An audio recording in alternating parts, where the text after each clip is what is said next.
Ikaze mu isomo rya gatatu rya Premiere Pro CC 2018. Uyu munsi tugiye gukomeza turebera hamwe ibijyanye na audio. Audio muri Premiere Pro iyo turimo kweditinga video n'ubundi n'igice cya audio kiba kihari. Ese noneho audio dushobora guhinduraho bingana iki uburyo twayumvaga? Dushobora kongera volume, dushobora gukuramo ama noise, dushobora kugira byinshi duhindura cyane twifashishije Adobe Premiere Pro CC 2018. Ntucikwe n'isomo rigiye gukurikiraho. Nitwa Paul Habumugisha. Turashimira cyane Helping Hand Collision na Progress Consultants idufasha kugira ngo tubagezeho aya masomo. Mbibutsa yuko ufite ikibazo cyangwa igitekerezo ushobora kutwandikira cyangwa se ukaduhamagara kuri 078112996331 cyangwa se ukaba watwandikira kuri page yacu ya Facebook cyangwa se kuri Gmail habumugishapaul7z@gmail.com. Reka rero turebere hamwe isomo ryacu rya Premiere Pro CC 2018. Nubwo mvuga ngo CC 2018 ntabwo biba bishatse kuvuga yuko abafite izindi Premiere Pro mode cyangwa se version baba badashobora gukora nk'ibyo turi gukora aha ngaha. Byose ni kimwe. Uyu munsi rero tugiye kurebera hamwe ni gute dushobora kongera ijwi.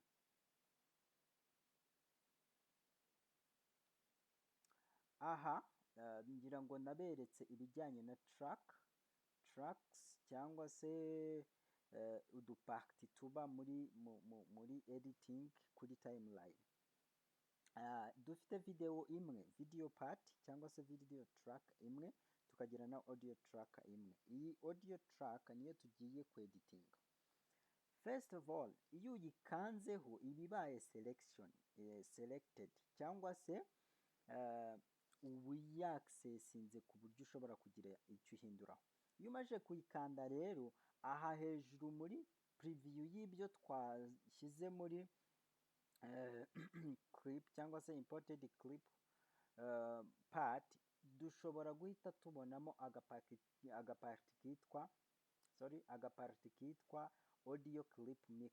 Iyo ukanze kuri aka gaparti bahita bakwereka ya video track, ya audio track ya mbere uko ariyo ifite audio. Iyo ukanzeho Ndagusuje ukurikiye isomo rya Photoshop. Ushobora kugabanya. Uyu munsi tugiye kurebera hamwe amatools dukoresha muri Photoshop. Aya masomo aha niho ushobora gukorera access zose. Ushaka kugira ngo umuting ushobora gukanda aha cyangwa se ukaba wakanda aha ngaha for keyframe. Keyframe abantu biga Premiere Pro, keyframe na agatool dukoresha dushaka kweditinga ikintu runaka cyangwa se yaba video yaba audio, dushaka kugira ngo bize gusimburanwa bitewe n'amasegonda bigezeho. Nshobora gutangira ameze gutya. Ndagusuje ukurikiye isomo rya Photoshop CC. Aha. Noneho nuvanga iyo nkanze kuri aka keyframe iki gihe nshobora gutangira. Ndagusuje ukurikiye isomo rya Photoshop CC. Noneho nagera aha ngaha nkahita manuraho gatoya.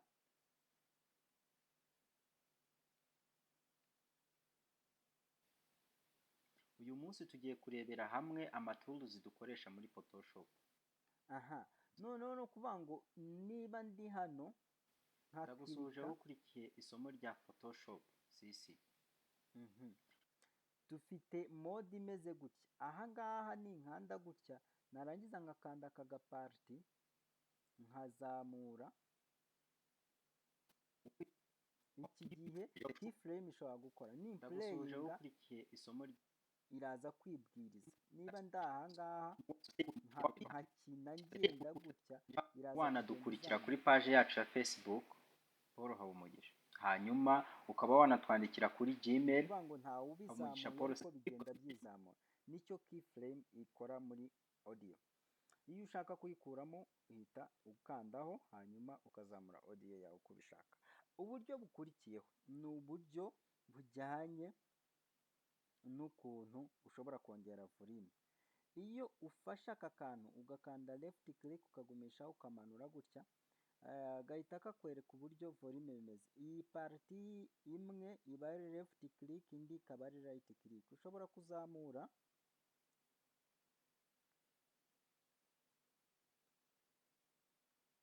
kuzamura aka gaparti k'akarongo cyangwa se ukakamanura.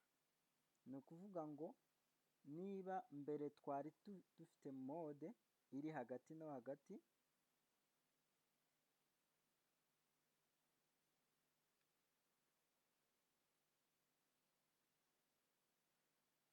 aka karongo Ndagusuhuje ukurikiye isomo rya Photoshop CC.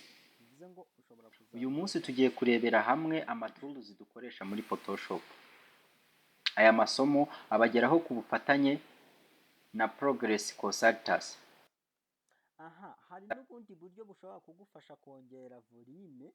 Niba Ndagusuhuje ukurikiye isomo rya dushobora gukanda right click kuri ya audio track yacu, tugahitamo audio gain. Audio gain ihita ituzanira aka gaparti. Turareba kuri aka gaparti gusa. Niba nshaka kongera volume nshobora kongeraho umubare cyangwa se nkakuraho. Iyo ukuyemo, iyo wanditse ugakoresha minus ihita igabanya, ariko iyo wanditse nta kimenyetso ushyizeho ihita iteranya. Photoshop CC. Numva yuko volume. Uyu munsi tugiye hari n'ubundi buryo rero. Hari igihe duhura n'ikibazo twaba tumajije gufata video tugasanga twafashe muri mode ya mono, cyangwa se twafatiye amajwi muri left click gusa, muri right click atariho.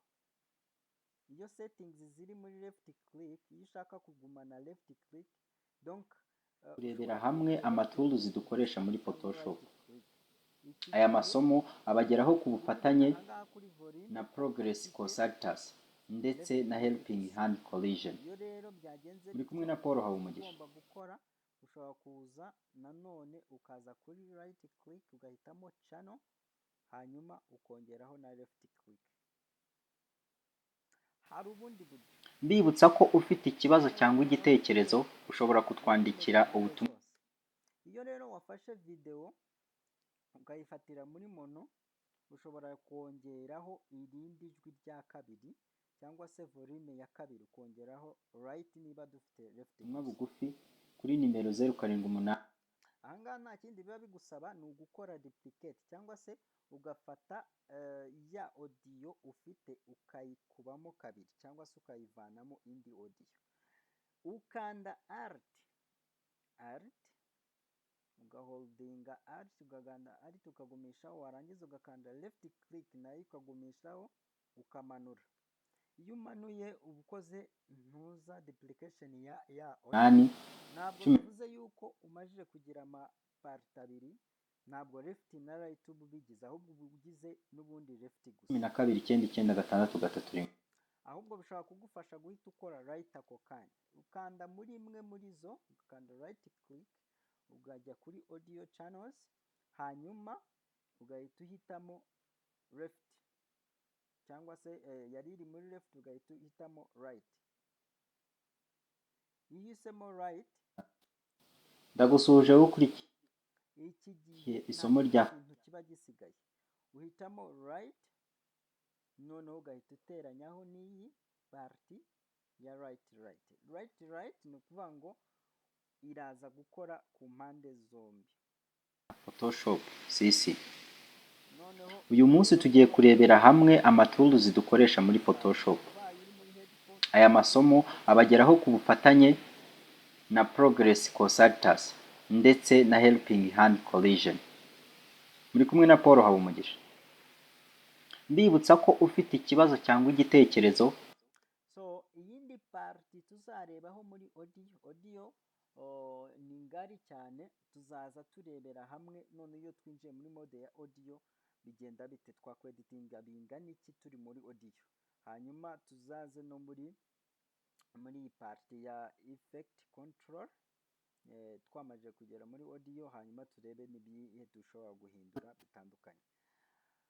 Ntucikanwe n'isomo rikurikiraho dukomeza na parti ya kabiri ya audio muri Premiere Pro CC 2018.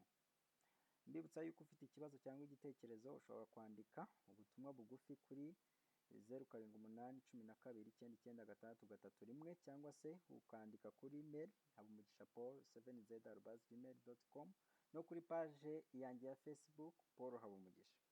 Turashimira cyane Helping Hand Collision and na Progress Consultants idufasha kugira ngo tubagezeho aya masomo. Tubibutsa yuko Progress Consultants ni company ishinzwe ibintu bijyanye n'amafoto, bijyanye na video, bijyanye na graphic design, videography n'ibindi bintu byinshi bagenda bakwigisha kandi banakora akazi neza. Ubakeneye nabo ushobora kutuvugisha kuri ya nimero nabahaye, hanyuma mushobora no kubakurikirana mu bikorwa byabo ku ma Facebook, ku ma YouTube channels, hanyuma mwaba mwifuza ubundi bufasha burenzeho mukaba mwabahamagara bakabahereza serivisi nziza, yaba bifuza gukora ibijyanye n'amakwe, abafata indirimbo, amafilime n'ibindi bintu byinshi cyane. Turakomeza n'isomo ryacu rya Premiere Pro mu kanya. Murakoze cyane.